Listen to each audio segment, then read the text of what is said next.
आप मुझे वही बता रहे हैं जो मैं जानता हूं आर्तुक भाई। उसूलन उस शख्स को दाखिल नहीं होना चाहिए था इस बाजार में। भाई, आप मेरी इस बात से इत्तेफाक जरूर करेंगे कि यहाँ अली बाजार है। हर मजहब, हर रंग व नस्ल के लोग यहाँ आते हैं। ये खबर रखना मुश्किल है कि कौन किस इरादे से यहाँ आया है। खबर रखनी चाहिए थी आपको, जिम्मेदारी थी ये। हम सालों से जंग लड़ रहे हैं। गद्दार दोस्त दुश्मन सबकी पहचान होनी चाहिए। दुश्मन को मालूम होना चाहिए कि उसने तलवार भी निकाली अपनी, तो उसी तलवार से उसका सर कलम होगा। जरा सी देर नहीं करेंगे।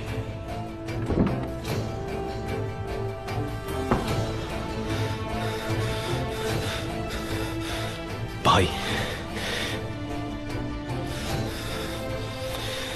उस मलून का पीछा किया हमने, लेकिन हम उन लोगों के जाल में फंस गए और हम पर हमला हो गया।